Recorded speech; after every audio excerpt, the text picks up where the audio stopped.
Hey-o. Ew. How goes it? It goes. How about you? Good. You know, it's crappy outside, but we're here Yeah. in the warmth. Yep. It's a trio, I suppose. Mm-hmm.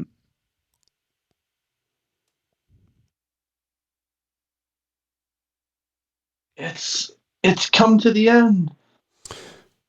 Yeah. Yeah.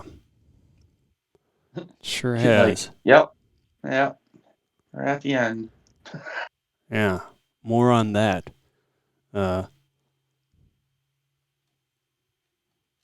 Okay. Coming soon. Yes. Don't mind me. I'm just drinking a beer. Drinking a bud. No, not a bud, but Voodoo Ranger. Mm. It's much better than a bud, I can tell you that.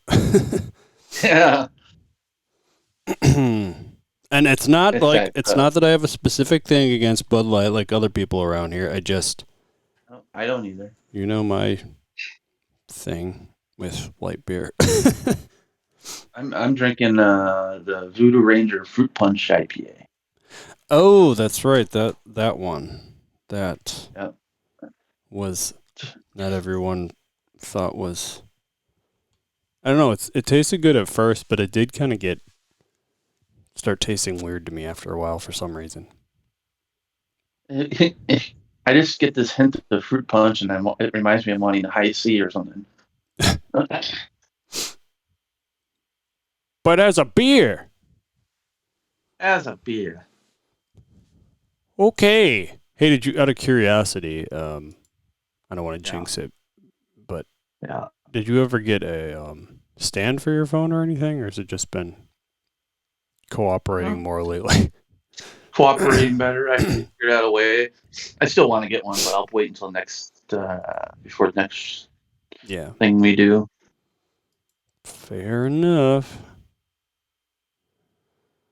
Yeah. Okay, well, let's get the final season 3 The episode. show on the road. Yep. Let's get it out of the way. Okay. And go. And 3, 2, 1.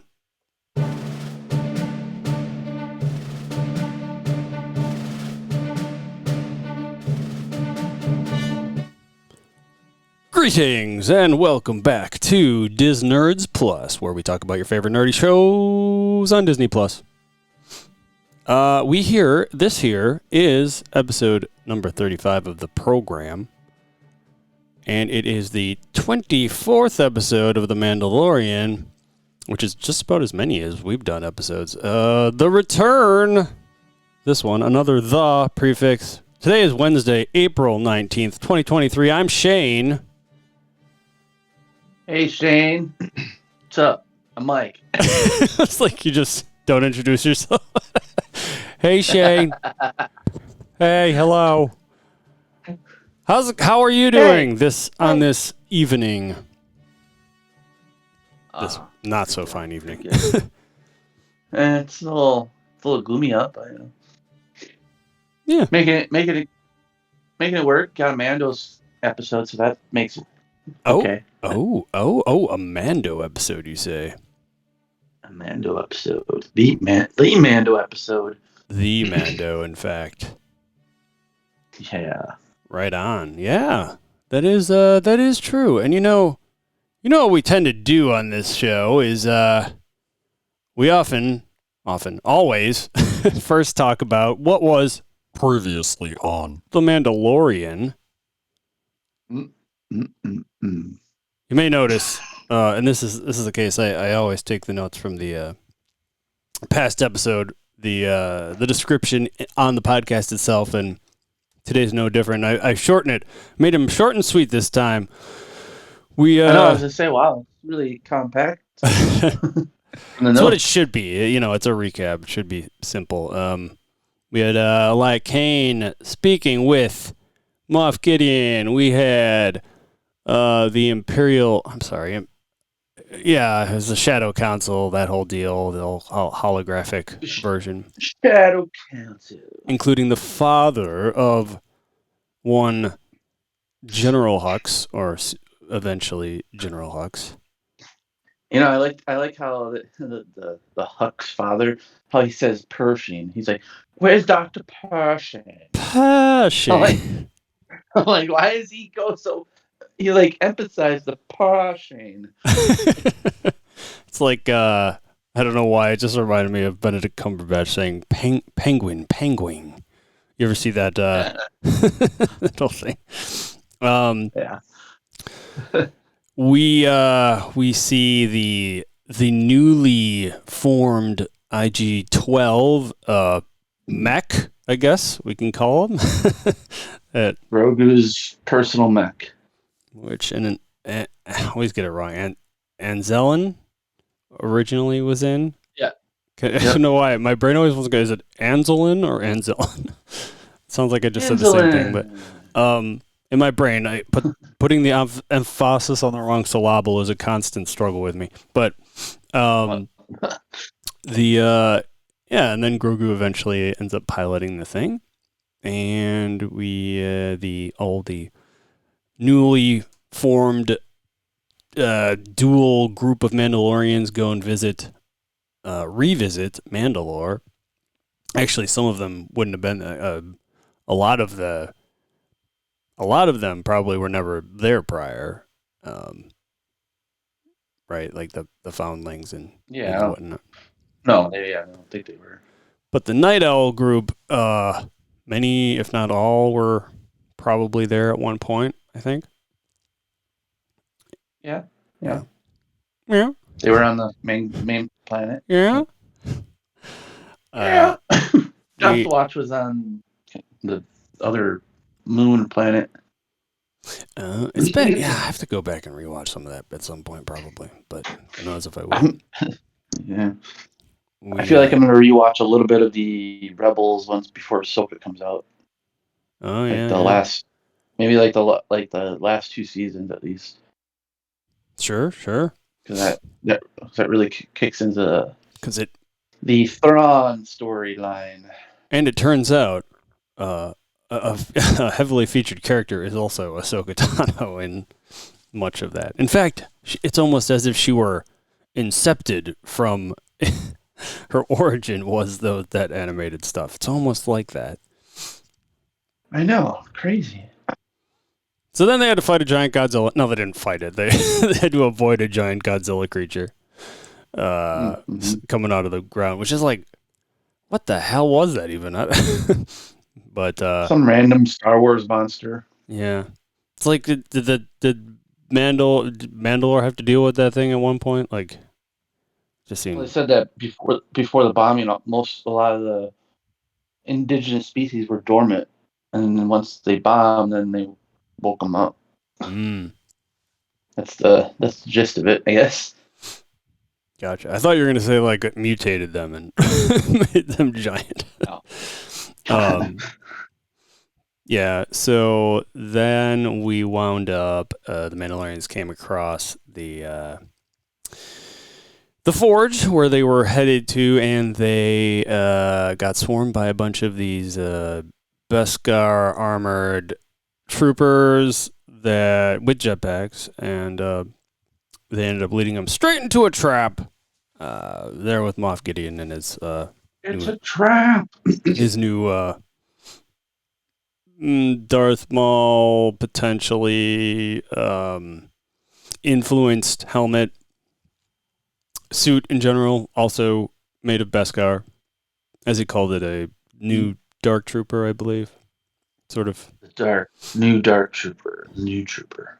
We also had the Red Guard people, which I'm not quite sure if we have a name for. The new Turian.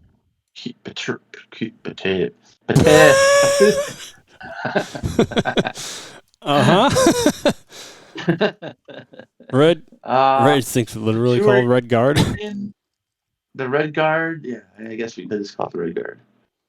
Looks like it. At least that is the old ones.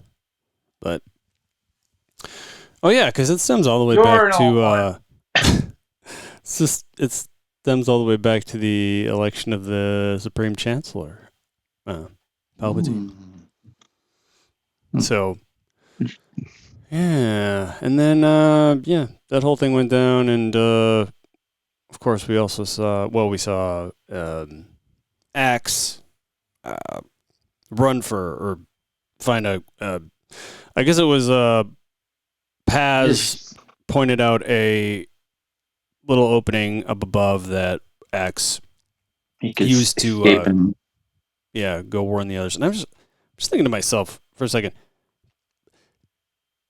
okay, this might be a little bit of a plot hole, but so the Mandalorians lost fuel in their jetpacks chasing that stupid pterodactyl thing fairly quickly. Mm-hmm. He's able to go all the way through the atmosphere to the ships, and his jetpack didn't run out. Maybe he has a more superior jetpack. He made sure to refuel beforehand. I don't know. He mid-fueled. I feel like that's and we don't. I guess we don't actually know how far. Like he met up with a Mandalorian refueling station halfway through. And yeah, that's the only logical explanation. Yeah, I mean, we really don't actually, know in terms of distance or, size of Mandalore and how big the atmosphere would actually be. But if it were Earth, that would be pretty much impossible, I think. Safe to say. Anyway, just thought of that one. But yeah, and then of course we had Paz, taking one for the team, letting Bo slice through that door, and all the other Mandalorians were firing. The Mandos. Yeah, and Paz had to. He used his what are we calling that thing? Gatling gun. To great effect. Literally he overheated the hell out of it. He gave it all it had left. That's to the point of melting, and then the Red Guard came along and took him out pretty swiftly. I mean, we haven't seen him since either. I think it's safe to say he didn't make it though. Yeah. I'm pretty sure that's an on-screen death is what we saw. Yeah. Yeah. He was smoking a little something. He must have been a little crispy in the inside of that. Yeah. It'd be funny if they just played the same music when Qui-Gon gets struck. Just That's what I'm thinking in my head. Paz, no! Anyway. It's Grogu. On to The Return. Number 24. The Return. Which is crazy. 24 episodes. This one we start off in the Forge. And we see Bo-Katan and the rest of the Mandalorians running. And yeah, so I think she's on the comms there with Axe, and they're blasting it back at the the troopers there. What are we calling those troopers? The something troopers. The winged troopers. The trooper. I don't. The super trooper. Super troopers. Sure. So they're blasting at them. End up leaving some bombs for them. Which works out, I think. I think they get blasted there in multiple ways. But then we go back to Djarin being dragged by a bunch of these, I think, same troopers, or maybe it was the Red Guard at this point. No, I think No, that was just the Super Trooper. Same kind of Super Troopers, yeah, okay. Which The he white Super manages Trooper. he Oh, that does, sounds horrible. what's that? I said white Super Trooper. I'm like, nah. Oh, boy. Yeah. So he manages to escape pretty quickly from them, and then he gets, I guess that's the grappling gun of sorts, gets that wrapped around his neck, and he's getting choked pretty severely. Like, Yeah.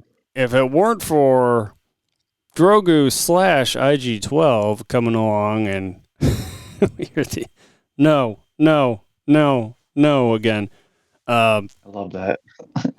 ends up saving him. I can't remember exactly what his maneuvers are there, but was he using force powers at this point?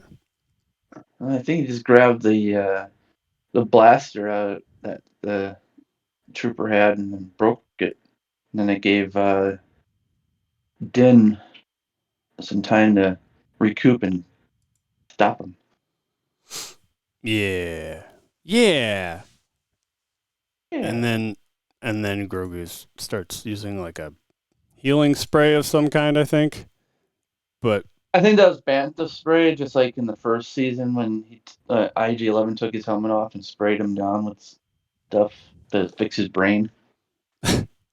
okay.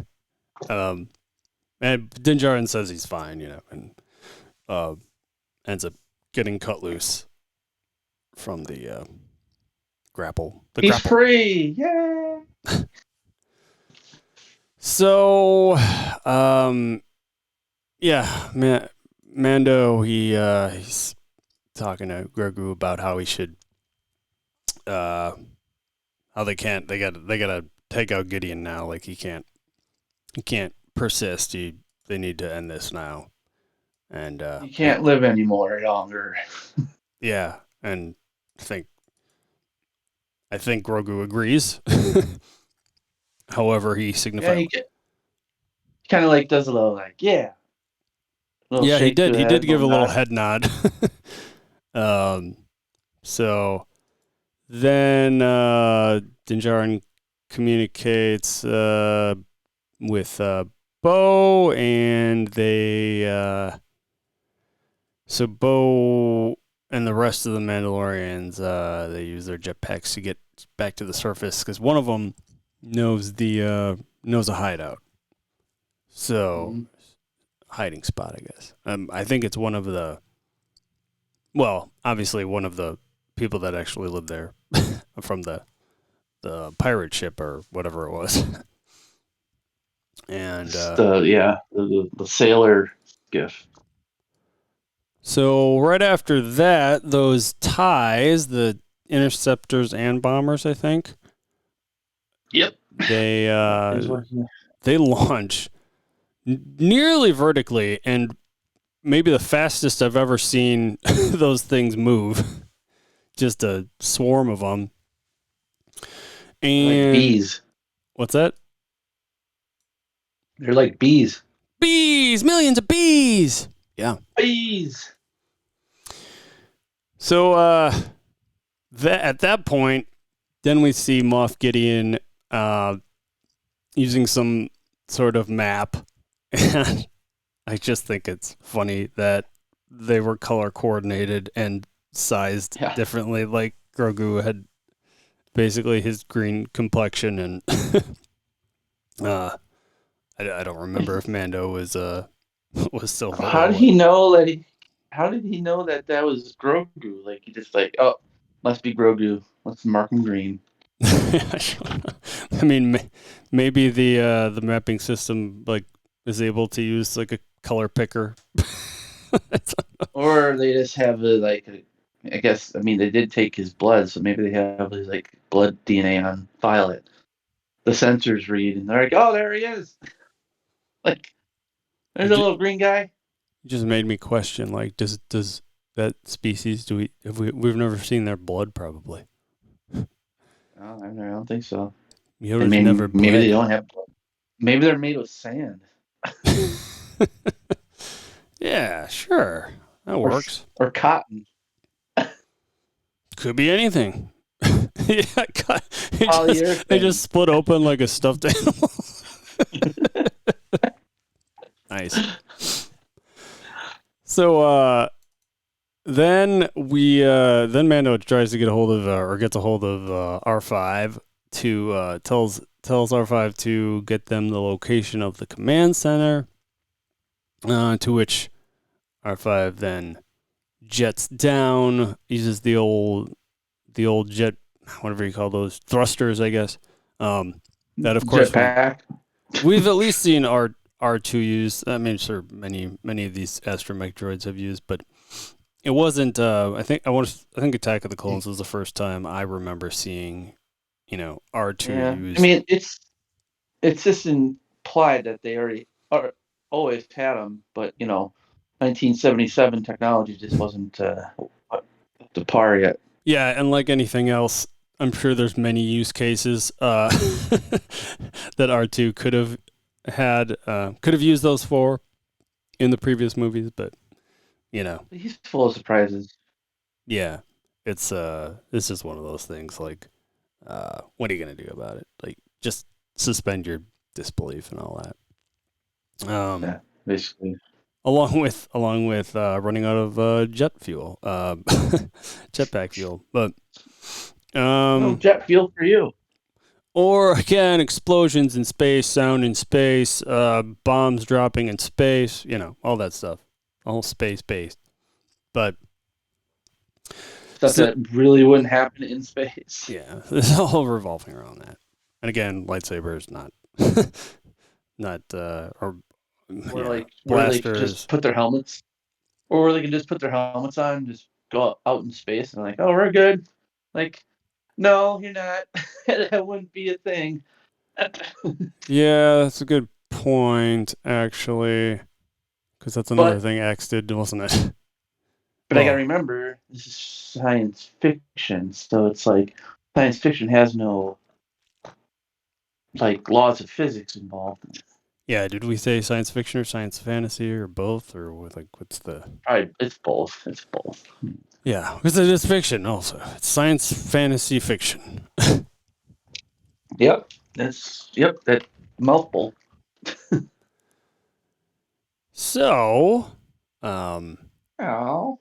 once R5 gets in there and their forge / Imperial base area, he sees the old classic mouse droid in there zipping around. Yep. And we see the I had to question if they were just reusing footage of R2 just unlocking a door here, because just the classic arm extending and inserting into the, for whatever we're gonna call it, keyhole, and and is able to he's able to get the map. That's right. He just basically sends the map over there too. He sends that over there to Mando. Yep. And one thing I noticed here, which I was going to put down, but I don't know about you, but I feel like Djarin has really grown with his acceptance of droids, because he's like very complimentary, like 2 different times for R5 in this episode. It's like encouraging R5. So good on you, Mando. You're really growing, just as a Mandalorian and as a person. Not all droids are bad. There's some good ones out there. Right. So then the reinforcements, that's when we see Axe actually get approaching their ship, and first he talks to him over the intercom and says that they need to evacuate because the TIEs are coming and everything, and that they need to head for the dropships, and basically send all the reinforcements they have, right? Because they'll need it. They leave behind the big old ship as the decoy. Yep. So Axe gets on there. Everybody else heads off to the dropships. He stays aboard, sees all these TIEs approaching. He tries firing back a bit, but also, yeah, I mean, I guess he's heading for the surface at this point. It's hard to say if he was. Well, I think he was. Trying to fight off some of those fighters by this, like using those huge guns at the front. Yeah, Or on the ship. I think it's safe to say he didn't steer it initially intentionally. Yeah, he was maybe just firing back to the point of the ship just naturally going down from all the fire. Well, and he just pointed it to the opening of that cave or crevice to the base. Yep. So once Grogu and Djarin get to the command center, they get R5 to start deactivating some of those red shields that we see. It was a couple one by episodes. one, which is smart. Yes, one by one. Yeah, because as we saw a couple episodes ago, when Moff Gideon first starts walking through there, we see those same red shields and how each one has Two guards. two behind in between each. At least two. Yeah, two. There are always two. Wonder if R5 was getting flashbacks of his rebel days. Yeah, sure. Wait, why is that? I don't know, because he was in the rebel. He was a rebel. That was the whole story behind why he blew his top. Because R2 and him were both rebels at the time, and he knew like R2's like, hey, I need to get to this kid. All right, let me blow my top, and you're on your way. That's literally what they've done. I'm like, oh wow.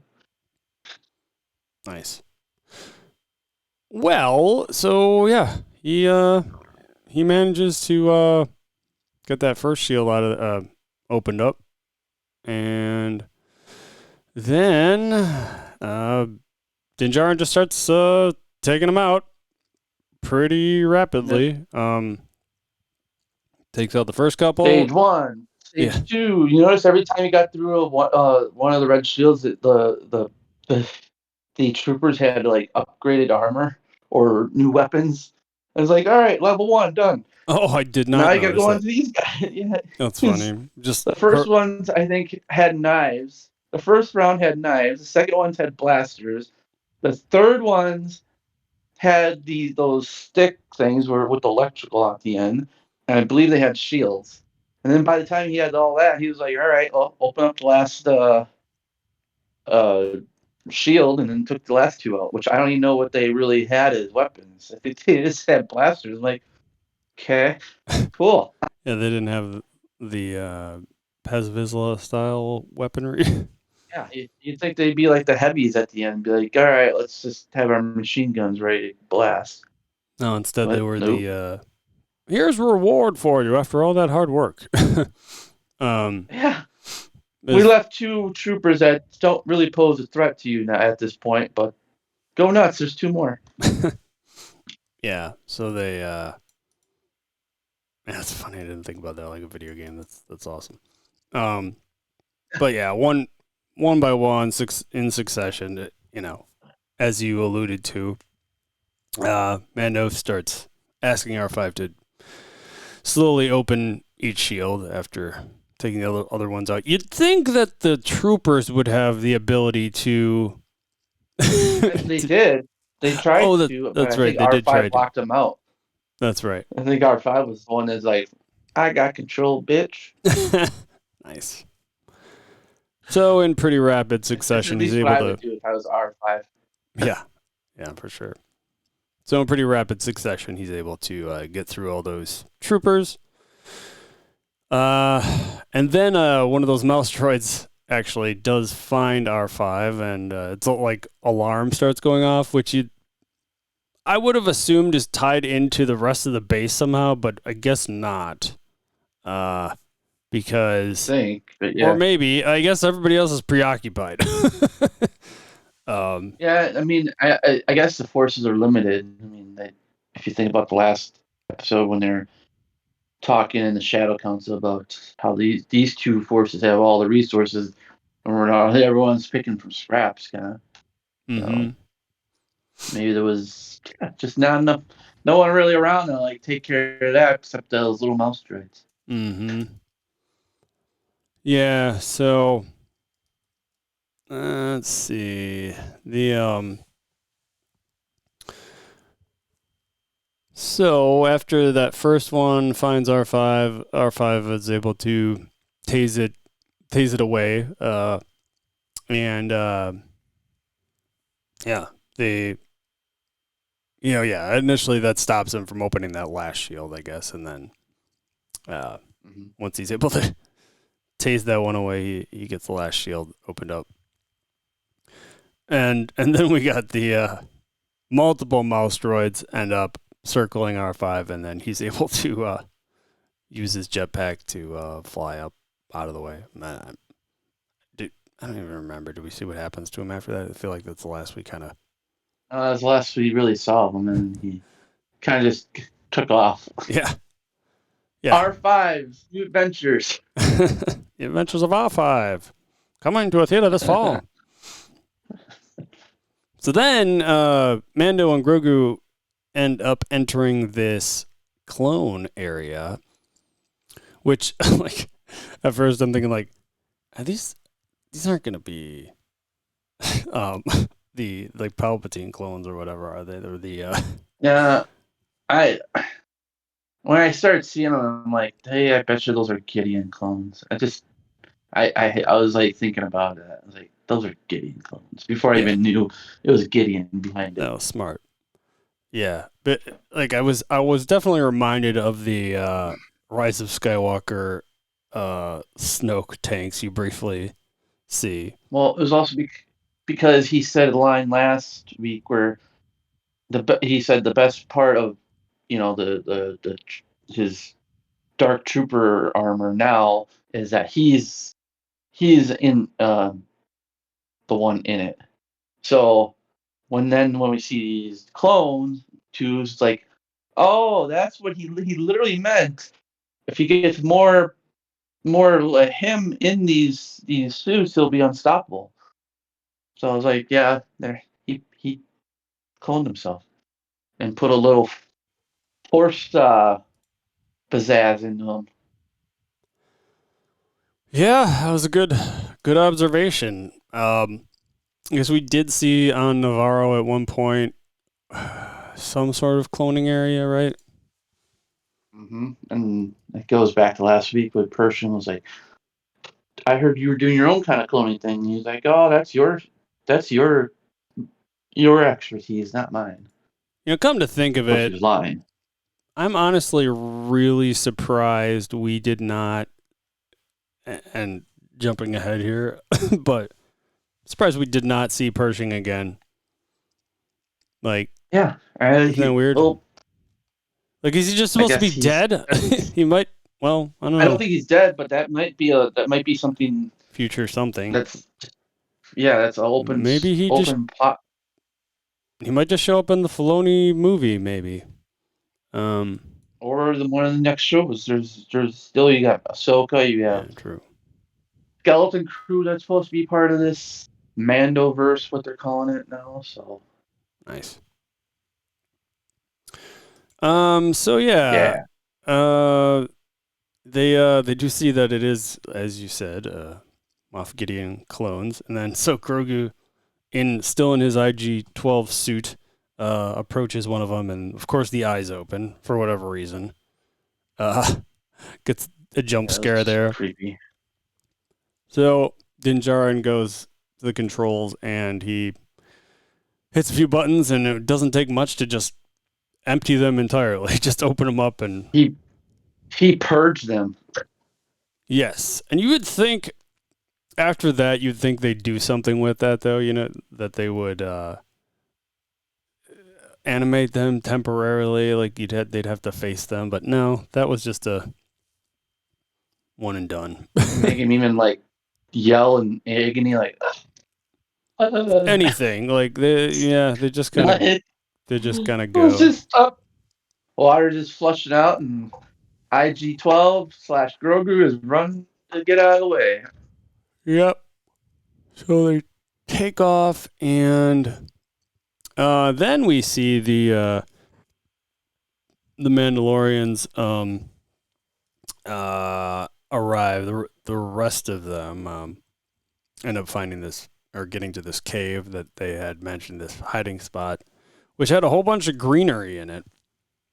And they seek refuge for like 2 Plant life seconds. coming back. Yeah, and they mentioned that they actually planted it. The ones that were living on the planet. I was like, wow, boy, I feel like I would just stay there the whole time. Underground farms, kind of. Yeah. And yeah, so then very briefly, they get to enjoy that for 2 whole minutes maybe.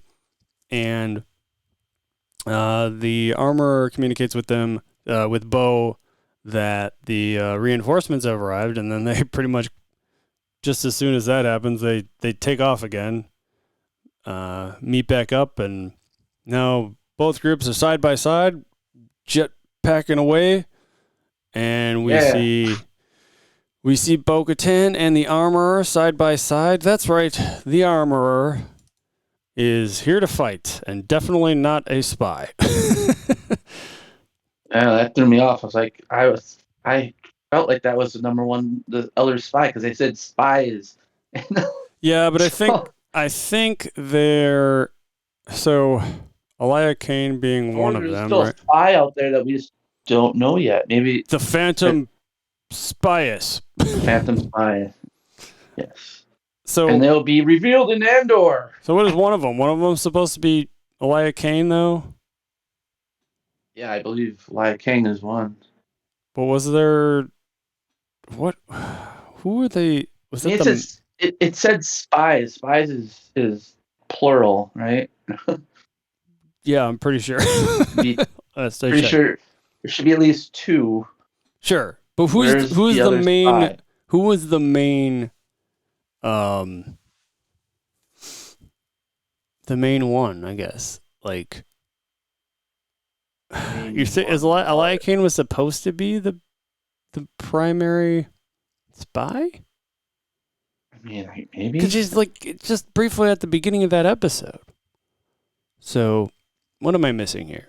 Unless they're just talking about the council or something. Like, I don't know. They could be doing that. I don't know. It's that one. That title is just very elusive to what it's actually the meaning. What's behind the meaning? Right. So we know that they knew that the Mandalorians were going to that they helped with Navarro and all that, and that they were regrouping. That was the big discussion, right? Like between Gideon and Kane. So I'm really wondering it. Yeah, I mean, maybe it is still one of them. I don't know. It's a great question. I'm guessing we'll learn more later. But we'll see. For now, we are still in the dark. We will see. So anyway, we saw Bo-Katan and the armor fly side by side, and we see Bo extend her dark saber. They all shoot back into the forge and begin going at it with the rest of the troopers in there again. And then Mando and Grogu back there at the... Actually, is this not... is this no longer... Is this still the command center? Part of the command center? Yeah, it's part of it, yeah. Yeah, so they enter one room, one door opens and another one closes, and we see Gideon show up and starts talking about his clones. Well, we hear him first. Sure. You don't even see him. You just hear him talking. Yeah. So he starts talking because he was about really mad the about just killing the clones. right. Yeah, he starts talking about the clones being the one thing, or having the one thing that he never had, the Force, which is just like, man, that was lucky. Like, good thing he took those out right away and did it effortlessly. Yes, Uh, because they wouldn't just. I mean, they would have been like they would have been Sith wheel Force users. They're as yeah, that bad would as his mentality. that would have been really bad. But Then they would have got lightsabers. yeah. Um. So we do see Gideon at that point, and his helmet goes on, and he and Djarin start going at it. And to top it off, in walks their red guard once more,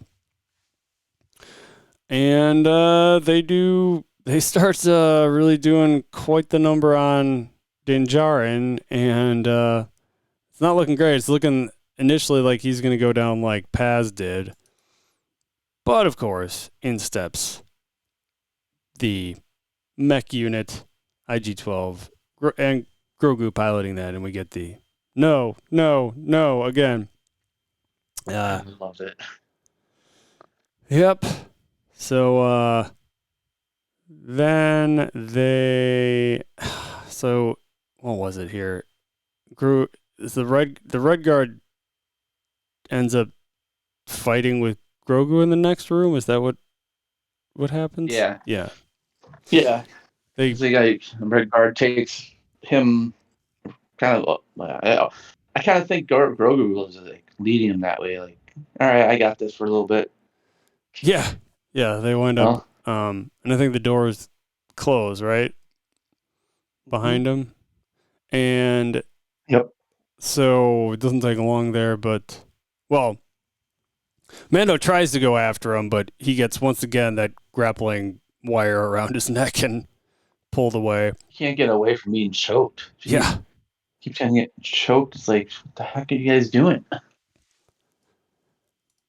Then of course Kill him. the Mandos are still fighting along the way, and the armorer is just clanging away with her tools once more. Dude, she's flying around just like the first when you first see them all come down, and all they do that little like when they have where they all like the two charges go and mix each like go and finally hit each other, and all of a sudden they're like there's a one like quick scene where she's just coming in, you just see her with the hammer bash this guy, and then we go to a next scene with Din Djarin. I'm like, I oh know. wow, she can actually she's badass. Can throw down, yeah. Yeah, there's a lot of back and forth in this one. And it's yeah, sometimes it's how Star Wars is sometimes hard to keep up when they got it's harder to keep up when like I want to say Phantom Menace had like four different scenarios going at once, like four different scenes at the same time. Usually in Star Wars, by the end of a movie, you've got maybe three things going on at once. But in this case, they usually stick with not more than two. So then we see back in that room that Grogu wound up, the IG-12 arm gets sliced off with those Red Guard weapons, electrical. Yeah, one of them had like it was like it did look like a pretty sharp blade Oh, on it, so I think it got cut by that. gotcha. Figured somehow the electricity just like it worked like a lightsaber or something, but I guess not. Right after that, Grogu basically has to use the Force to jump up on the light fixtures up above, like a semicircle or circular sort of hanging lamp of some kind up above. And But he can hold his own. He was doing fine. yeah, Keeping them busy. keeping him busy. Yeah, he's doing his job there. And we see Gideon do quite quite a number there on Djarin outside of there.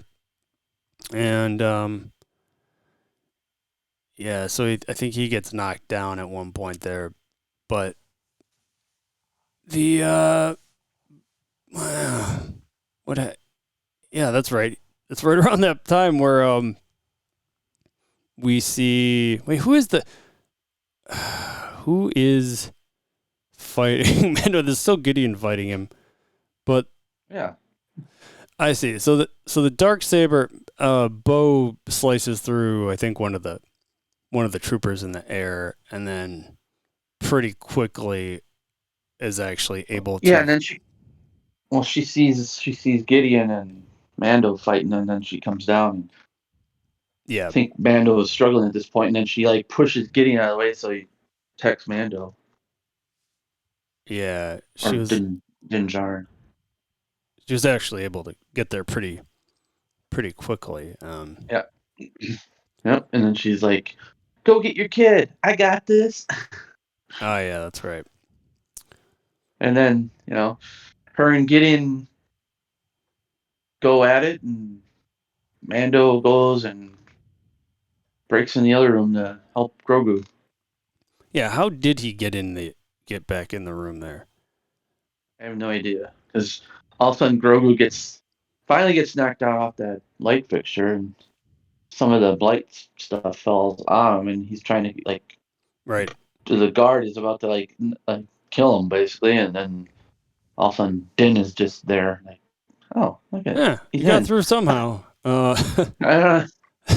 We don't, since we didn't see R5 anymore at this point. I guess he didn't. Maybe the doors weren't locked. Maybe they were like, oh, we don't need to lock these doors. Gideon's got that. That's Mando. We're good. Yeah, we can take care of this little 2-inch pipsqueak. But yeah, Grogu is also starting to use his force pushbacks against some of these guys. And we also, of course, see Bo-Katan slicing and dicing there against Gideon. Gideon's got his, I'm going to say it's like a pole arm of some kind. It's not a spear this time. I feel like it is made out of Beskar, because the Darksaber hit it a few times and it wasn't affected by it. Right. Agreed. But it did remind me of those Grievous droids where they have the ends lit up and with electricity too. Right. Yeah, so a little mixture of both. Right. So she's doing a pretty decent job there against Gideon, regardless of that Beskar weapon. But we also see the armorer. So I guess this is kind of like 3 different things going on at once, but it's a little bit of a cheat because they're all kind of right next to each other. We see that the armorer is continuing to kick ass, and Grogu is continuing to use the Force and Force pushbacks, and Mando starts blasting. So it comes in blasting, and he's able to blast along both collectively, Grogu and Mando kind of working together are able to take down their Red Guard and do what Paz Vizsla could not, unfortunately. But we do get. He didn't have a force wielding kid. That's fair. Yeah, good point. But we get a good classic line there. Well, I say classic because I feel like Herschel in our chat, I feel like you hear him say this line sometimes for whatever reason. You did good, kid. You did good, kid. I feel like that's something like you'd see in a Clint Eastwood movie or something, or no, even better. What was that? John. What was his last name? One of the movie actors, old Western movies. John Wayne. John Wayne, yes. He'd be one that said, "You did good, kid." You did good there, partner. Sure. So it's at this point that we see the fiery ship falling from the sky that Axe Wolves is Buckaroo that Axe Wolves is piloting, quote unquote piloting, steering, I guess. Aiming is the idea. Yeah. So he tries to get a hold of Bo-Katan at this point, I believe, to warn them that to evacuate because he's going to try to take out the base. And I don't know if anybody actually heard this, as I don't think anyone actually responded. But They didn't really respond. They just saying, "Hey, I mean, they probably heard it at one point, or they just all looked up and like, "Oh, wow, this is coming right at us." Okay. yeah, yeah, And then they all bailed I except definitely, Mando and Bo. I certainly thought that's what it seemed as well.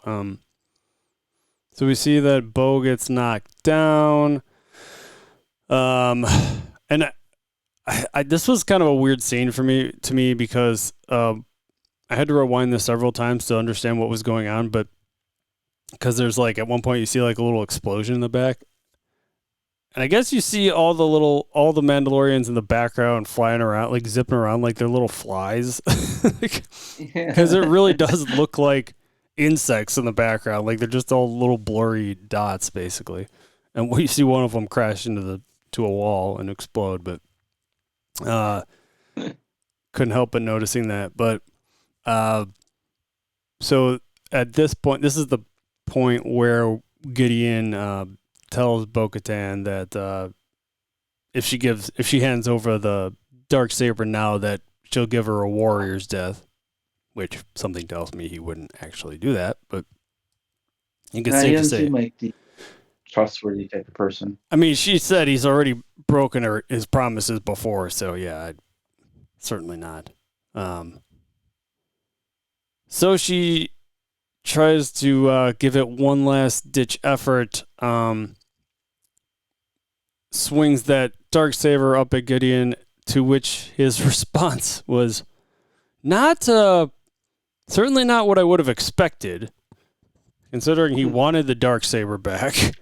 But he grabs the handle of the thing and just crushes it. He's probably like mentality. I can't have it. No one can. Yeah, that's fair. Yeah, he's a very mature individual. Yeah. So no more Darksaber. Wah, wah. Actually, wait a minute. Maybe it could come back. Yeah, but for now, no more Darksaber.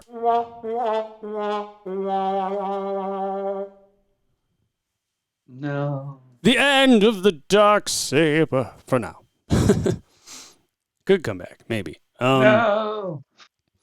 But yeah, I mean, that thing has gone through some.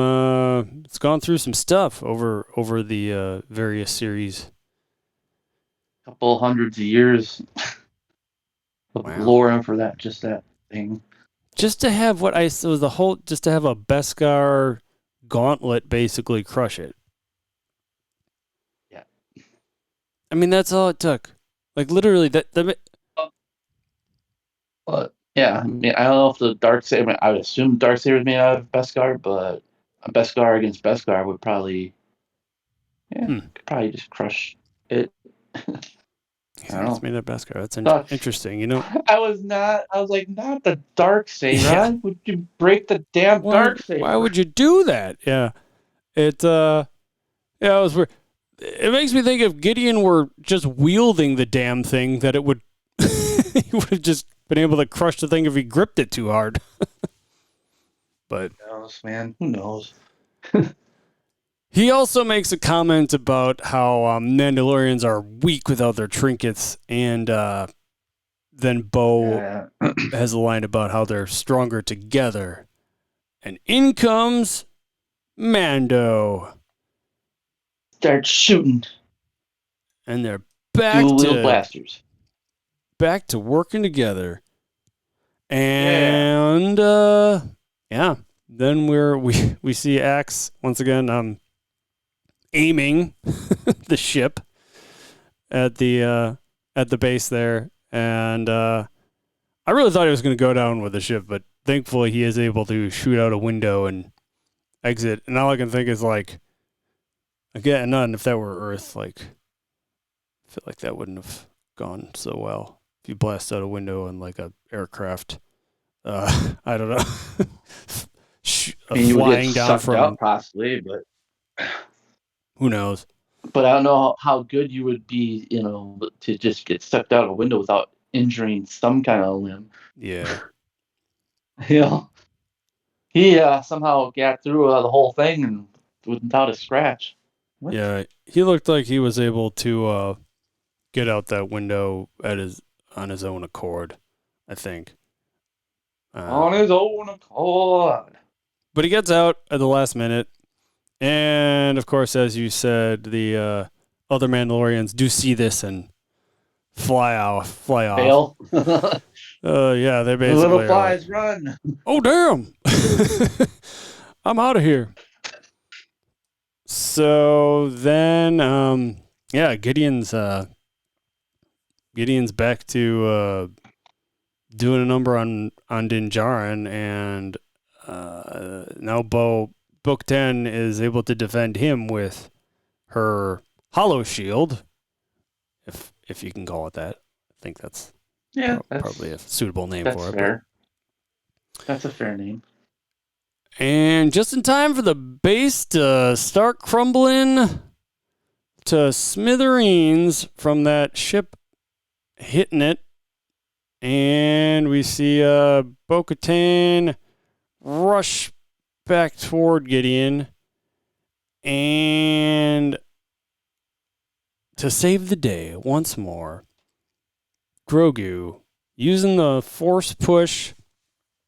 I liked how Grogu did a little slide in and then pushed him. I'm like, wait, because I had to go back and like, did he slide? He did like a little slide in and just pushed, and all of a sudden Din slid in right in front of Grogu. I'm like, what is up with what are they all slide now? They're just like, let's do the slide together. What's happening? Because Bo-Katan did that before too. She just slid in for the save. I'm like, that's all right. We're all just gonna. It's like a sliding family of Mandalorians. So yeah, he does use the force to push Gideon back, and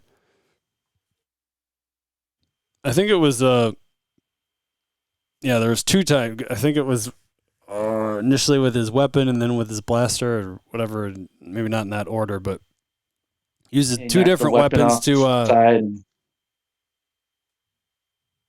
Yeah, he's unable to get a strike off thanks to Grogu, right?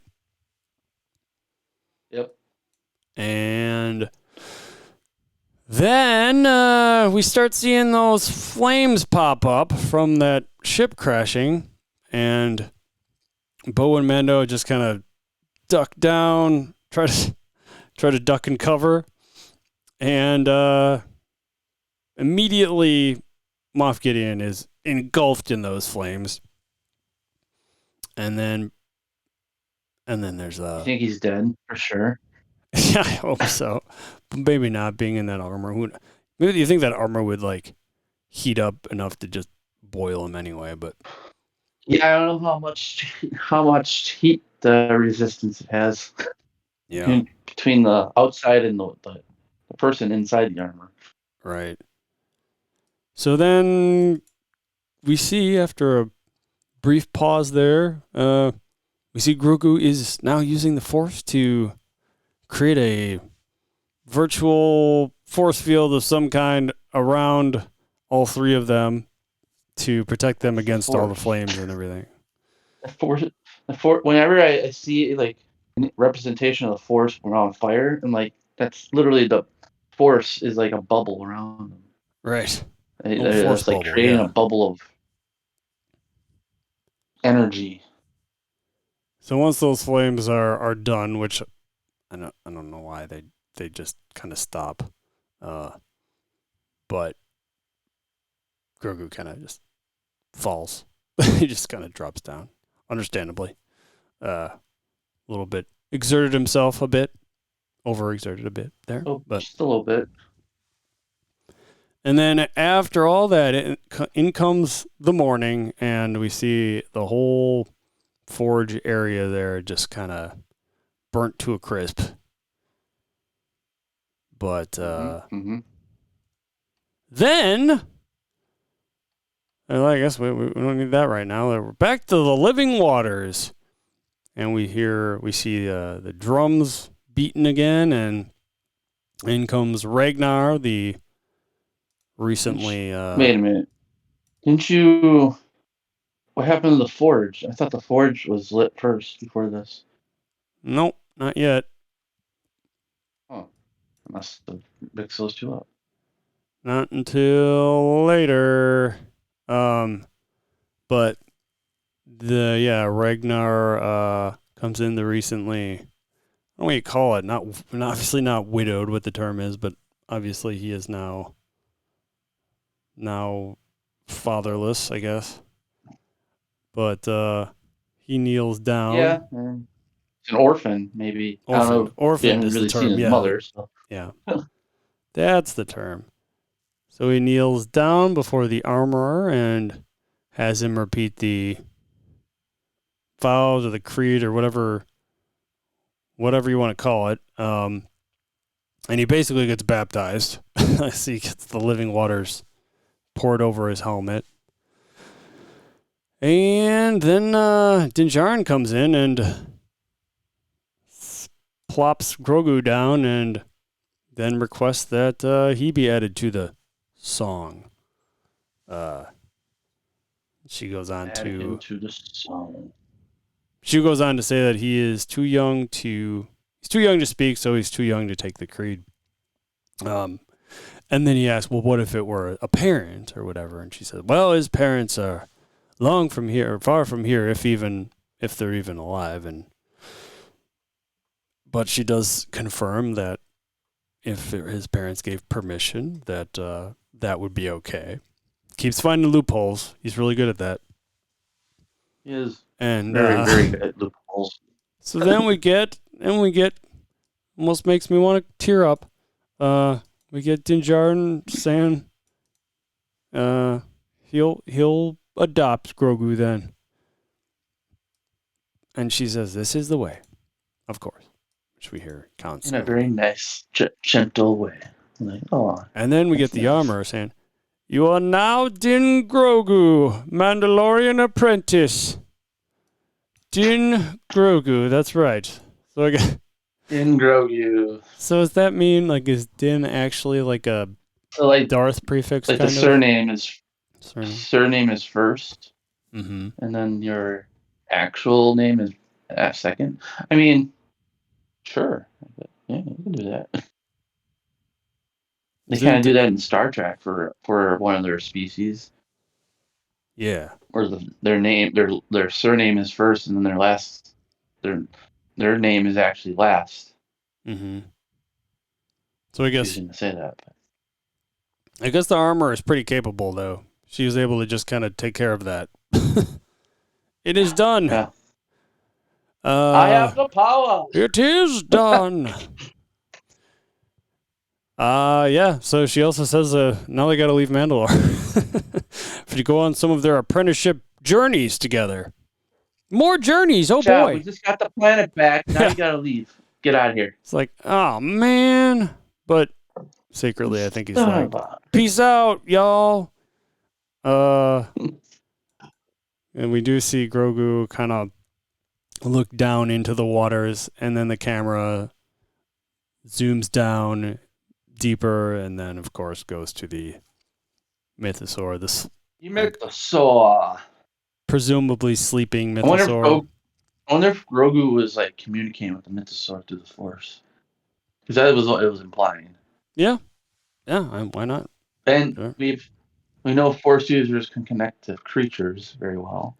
Well, not all of them, but there are some that can. Ezra Bridger, one of them. Grogu, now another one. Mm-hmm. Oh yeah. I mean, maybe Rey was a little bit in tune with creatures. No, well, she liked to give life or heal. Sure. That's maybe different. Well, yep, and then after that, that's at the point where we see the armorer hand Bo-Katan a torch to light the forge. and the rest of the Mandalorians kind of clanging their bracers together, which kind of just sounds like metal Gauntlets. clapping. The gauntlets are ding ding. Yeah, because the Beskar makes a noise when they're hit together. Yep. That And was then begins the chant for Mandalore. yeah. End scene. And then, oh yeah, so this was kind of a fun scene also. Djarin and Grogu land on the planet that has again, I don't know what kind of base. These are New Republic It was right officers rebel. or something. It was a yeah, it was the first New Republic uh base Yeah, outpost. I sure. don't know, something like that. So they enter. It's where we saw Zeb for the Yes, first time in I live really thought we action. were gonna see Zeb again, but I know I was like really open too. they Well, spent Dave all their Filoni was there. You saw him in the background. yeah. That was pretty instantly recognizable, especially with His hat. tries to change up his hat a little bit maybe, but Him and his cowboy hat and his obsession with bulls are very are in are in these shows and stuff. oh, didn't know about his wolf obsession. I guess Oh, that's where all that wolf stuff comes in from Rebels show. right. So of course they approach Tiva there at the bar, and he offers to buy Mando a drink. Yeah, that's also where we see Dave Filoni in the background. Um, not so much in the background, like it's pretty obvious. But Yeah. I mean, the fact that I recognize, like, usually I'm bad at that kind of stuff, but Only if Paz would have took his helmet off when he saw uh, John Favreau, then it would have been like perfect. You guys both made it in your show, speaking of but they taking didn't helmets off, technically. this I just put together. This is the only season we not once do we see Pedro Pascal's face, do we? Nope. This entire season. Because he was Which off doing The Last of Us, I mean guess, right? right. Which means he probably mostly just gave his voice to this one. Yeah, for sure. Fine, it's still he's still because his name is Pedro Pascal and his voice is there. He's still basically known is looked at as like the main actor, which is crazy. Right. Hey there, Mr. Green. Yeah, no problem. Thanks for stopping in here. Um, the that's when Tiva thanks him for making his job a lot easier. And Mm-hmm. Grogu's looking around. He's looking up at the trophies they have. Of course, we see a very familiar looking assassin droid head up there. And I mean, I think I Is don't know. that I is that think it's IG-88? Do we know? You think? I mean, it is an assassin droid. I think I they're think all it made I think that it that type is an assassin droid. I think they're absolutely suggesting that's IG-88. Yeah. Which I we mean, never even it's probably a hear. good thing. We see in Empire Strikes Back, but he's never really named in the movies. No, well, yeah, I think that was just an off-screen thing they did later on. It's like, all right, what's this guy's name? Right. Oops. Well, he's in IG. a lot of the books and the games, and Yeah. What's IG stand for? I don't even know. Did they even ever say what that means? no idea. But uh, so then Din Djarin goes on to talk about how they don't, Tiva and the New Oh, Republic. I know what IG stands for now. Yeah. You want to know what it stands for? Instagram. It's yes, it's Intergalactic Banking Clan. They're droids made by the Intergalactic Banking Clan. Okay. So the Yeah. G is galactic? What? IG is intergalactic. Yeah. Intergalactic. Intergalactic. That's what Yeah, it it's means. one word, but right, I think. But the Intergalactic 88. If you called it that way, it was Intergalactic 88. Intergalactic 11. planetary, intergalactic. All right. So, uh, at this point, Djarin is suggesting that they don't have enough resources for the Outer Rim activities as much, and he basically starts suggesting he makes a deal with him about since he's a bounty hunter, and now that he's got Grogu, he says now that he's got Grogu with him. He's had Grogu with him for like the last 3 years, but he suggests he can start taking more selective. He can be more selective in his assignments now, and that he wants to work for the New Republic as basically as a contractor there now. Tiva, but on the DL. Right. On the DL. Tiva suggests, well, first off, that it's basically illegal and that it would never get approved. And yeah, so Djarin says he thinks Steve has already made up his mind on it. And he's going to let him do it because he could use the help, continue using the help. But Djarin says he'll only require a small advance, looks up at the that scrap assassin droid head for the parts, and that, of course, would be the memory chip that he was looking for in the earlier episodes. And Zone can fix him up. Yep. So then, back on Navarro, we see Karga giving a deed to a small cabin outside of town to Djarin and thanking him for all of his help, of course. And in walks the newly renovated IG-11, the new Marshal of Navarro. Yeah. And all the townspeople start applauding for him. And I guess I didn't make a note of it, but he had like new red like trim added to him as well. Yeah, he had like a new paint job. Yeah. Looking good, looking better than ever. Gone from assassin to nurse to marshal. Yeah. He did it. He did it. Well, and I guess IG-12 was I guess we went up, he incremented a number at one point also. And then decremented.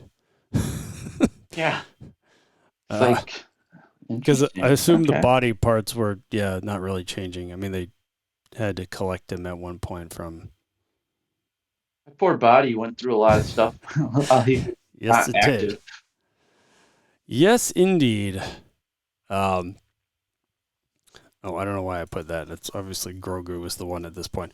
Back at the cabin, the newly settled cabin that they'd gotten the deed for. We see Grogu levitating a frog with the Force there, and kind of Djarin's kind of back in his rocker by the porch. Yeah, basically that's what it is. He's got his N1 on the side parked away, and Grogu's sitting out on the lawn grabbing some frogs, with the Force. Yep. At least he's not eating this one. But not yet. And then it does the most unexpected thing. It does like a Looney Tunes style, what I believe is referred to as like a circle wipe in on him, and like basically zooms in on. I thought it should have had in the right in hilarious. On Grogu there. At least it wasn't a star wipe. That's that would be the ultimate slap in the face. But kind of focuses in on Grogu for a second, then does the uh, full wipe transition there. And to me, so have you heard anything about any additional seasons of this show? No, but I mean, I think it's basically the last three seasons built up to this, and they succeeded. They got Mandalore back. They did, got rid of the Empire from that area. So that quest is done, and closed it off with a happy ending, kind of like Mando and Grogu were together, hanging out, their own little place. Yeah. So now I would imagine, I mean, they're gonna go maybe for more, but it's definitely there. Like they can go into a new conflict that they have to figure out before this movie that comes out with Thrawn.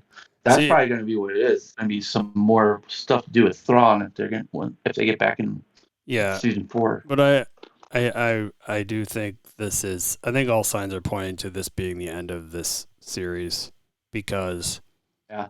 based on that circle, I'm probably using the wrong term actually, but the way that transitioned out, and the way that the fact that Filoni shows up at the end also makes me that combination of things. Everything seems like it's tightly wrapped up in a bow. That being said, yes, I think that this is, but they're using. I feel like they're using Hold on. what? Well, I just looked it up.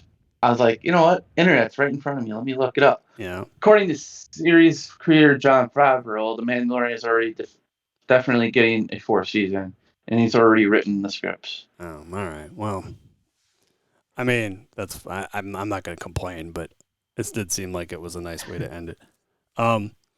It just I felt think like it's just ending it's ending a big chapter, like, because the conflict for last season was with Gideon. Like, we met Gideon, then we got stopped Gideon, and then we found out he got away, and then this was like, all right, we got to stop this guy. Otherwise, we put him in jail.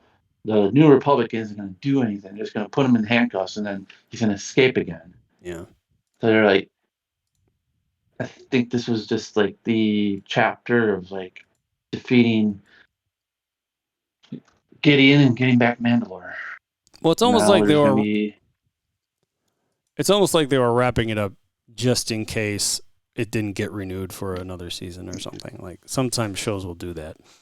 But yeah. But what I was gonna suggest, yeah, maybe they would just, continue, basically pull what I would say is like an Avengers and have your 3 movies and then the big culmination. Like it's basically what they're doing is with this Filoni live action movie. It's what it feels like as an Avengers version of Star Wars. Oh yeah, it is. It is for sure. This is. I mean, it's their way of putting it together, but they're doing it with shows and then ending all the shows with one big movie. So, Right. cool way of doing it. All right. Well, that was good, but as is always the case, we must come up with You must. 3, no, 4 or 5. I was gonna say 3-5. No, 4 or 5. 4.5. All right. Well, so before I give my answer here, I want to preface by saying it was good. Wrap things up nicely. However, my biggest gripes with this one are that there were so many just, the clones just immediately going away. Gideon seemed to also kind of go down quickly. Like a lot of things just seemed to wrap up almost too nicely and quickly. Like this was actually one of the shorter. Remember one of the rules in movie making, right? We saw Gideon get engulfed by fire, but we didn't see a body. Yeah. So that, yeah. Who knows? Yeah. Who Who knows? knows? Who knows? You're right. I mean, it'd be nice if there was a different I don't. enemy. I don't think Gideon's dead. I think one of those clones is gonna survive and have the Force and then come back. That would be my kind of thing, and then Thrawn's gonna find it somehow. And then they're gonna do that beer fest thing where, can you just call me Moff Gideon? It's just. Yeah. Can you guys just do me a favor and call me Landfill? It'll be just like you never left. Oh yeah, so I have to come up with a number here too. So I am going to say. You sure do. I'm gonna go with 4-0 only. Minor gripes. Not like anything was. It was well done overall for sure, but that would be a 4 1/4 then. Between the two of us.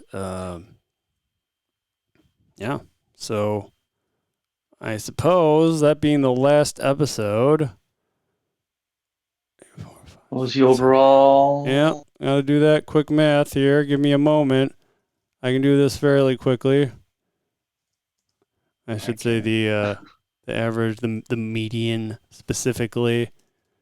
So it was 4.5, 4 and 4.775, 4.625, 3.9, 4.0, 4.6, and 4.25 divided by 8 episodes, which gives us a grand total of 3.83125.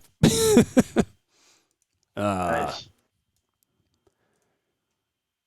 Which could be higher, but not bad. Still not bad. 8? No. No. I think that average is off. Did I get it wrong? No. What? Did I get it wrong? I mean, I can double check with using a. Oh, I missed one. I missed an episode in here. Hold calculator. Hold on. I did something wrong here. Hold on. Well, actually, I missed the 3.6. So. Okay. Because it seemed a little. It was like, wow, it's low. No, that would be. That makes it. Oh wait, how did that actually? Oh yeah. Okay. Then we're actually at 4.28125. That sounds better. That does. Yeah. In that case, pretty good. Pretty damn good rating. As this series continues being. But yeah, we did it. We made it through another series, Mike. We did it. Yeah. Wait, are you looking for the mean or the median of this? I said the median. The median. Well, the median would be. I think the median would be 4.375. Whatever. I said 4.28. It's close enough. I don't think. Is that right? Wait. Am I saying it wrong? Am I not saying the median? That would be the mean? Is that what I'm. I don't know. I haven't learned about averages in a very long time. I'm just doing the way I know. I don't know. How are you doing it? I'm doing it through a calculator. Well, yeah. I mean, I'm not without my brain. Well, yeah. I'm not. I'm doing this. Doing this with a calculator. I can't do free. I can't do it by my thinking it in my head. It doesn't work. No, I definitely not doing this in my head. Anyway, yeah. Write us in and let us know if we're both wrong. All right. Well, hey, it's been real. Yeah. Well. Now we got a while off. Yes. And we'll Secret Invasion next. Secret Invasion, which I know next to nothing about, but we'll see. I don't know much. It's about the scrolls and secret espionage kind of things, and yeah, and it's Marvel, and it's only 6 episodes. Yeah. And then it'll lead us right into Ahsoka. Should be fun. All right. Well, thanks everyone for listening. Thanks for watching, Herschel, Mr. Green. Thank you, Mike. As always, it's been real. 35 episodes. If you want to reach us, disnerdsplus@gmail.com is the place to do that. Disnerdsplus.com is the website. And when we're back, we'll probably be back to Wednesdays, maybe 7 or 8 Central, somewhere around that. Stay tuned. Secret Invasion's on Wednesdays still. So. Oh, nice. Good. We're back to that. Excellent. June 21st. Right. June 21st is the first episode. Yeah, right around summer then. First day of summer, probably. Right around there. Yeah, all right. I think, yeah. Twitch.tv/ShaveMadOx is where you can find that whenever that, well, like you just said, around that time. Look for it there for live recordings. And until then, I'll be streaming to Twitch games and such. Okay, you can find Mike at Games and such. Games and such. You can find Mike at Cool as a Cucumber, and you can find me at ShaveMadOx. Until next time, this is the way. Bye.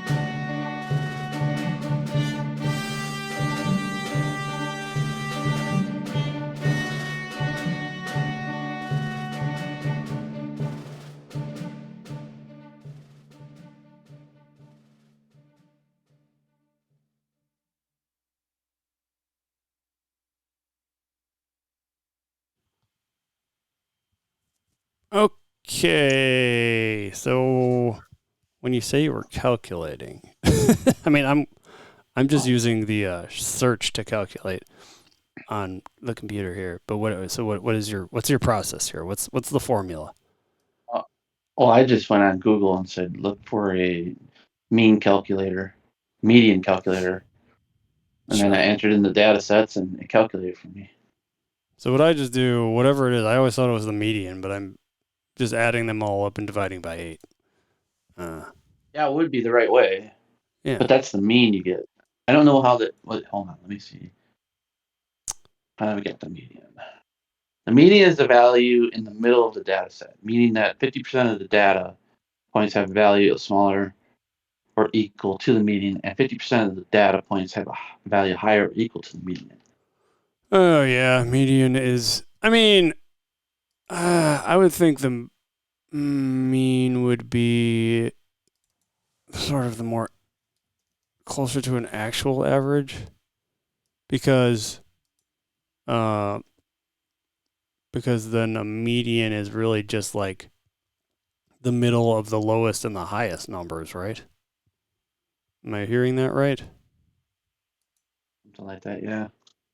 Yeah, but that's not really a true representation of an average in my eyes anyway, because, you know, a mean, let's see, mean average would be taking into account every score. If it's... Well, let's see. How to find the mean. So a mean formula, X of the data is set is the sum of all data divided by the count. Yeah, exactly. That's what I'm doing. The median is data value separate in the upper half of data set from the lower half. So it's like trying to find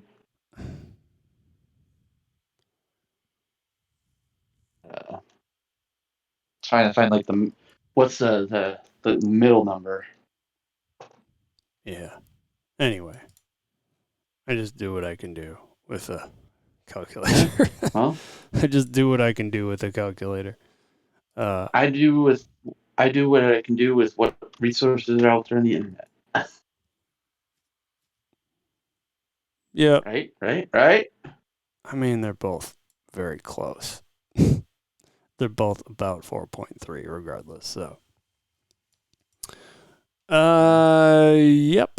Yep. Yep. Yep. Yep. Yep. Yep. Yep. Yep. Yep. See. You would not believe who I saw at the at People's last night. I was like, Oh, really? I was like, oh, you tell work me. here now. Can you tell me? Weird. Can you tell me offline, maybe? Yeah, I will. Okay. I'm just saying. Nice. I just forget you're still online. I could Well, probably. after we're talking on the show, I'm like, oh yeah, you're still online. You're not I could maybe guess, actually. but yeah. Hmm. Yep.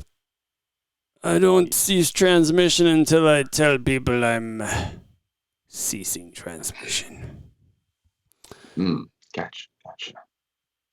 Well, yeah, and Yes. it is like a thing. Podcasts in general, we do like people tend to do a pre-show and a post-show, live thing also. Oh yeah, that's true. So. Very true. Very nice.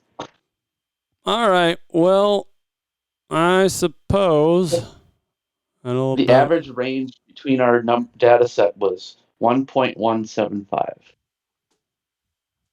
the average what? Range, like the range of The range is the other our thing I was data. thinking of. Yeah, I don't. 1.175? Yep. That's how, like, guess like the between the numbers, right? Was that? Oh, I don't really? know. That's only that much of a Yeah. range? Yeah. That's funny. It's not Yep. very much. Nope. We're very close on our numbers here. Yes. But if you're curious, it's called calculatorsoup.com, and it'll help you. It breaks down how this is calculated, gives you examples and whatnot. So it's actually really helpful. If I was in high school and had all this, I would probably get A's in all my classes. But then I would have to try to explain it all, which this is why this site has all the explanations, like how it works. So you Mm-hmm. can still do the freehand. You should do the freehand, obviously, if you're still learning. So Right.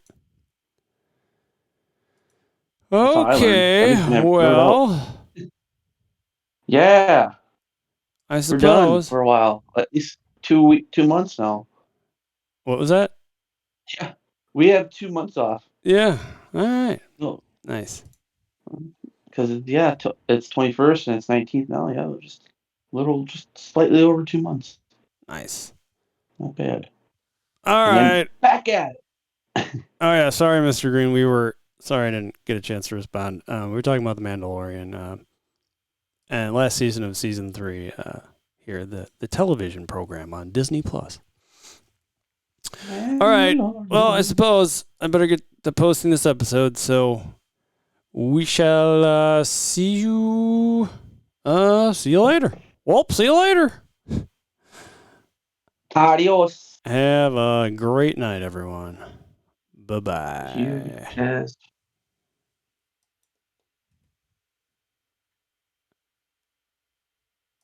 Sorry, it's been a while since we've done this. Way to end the season here.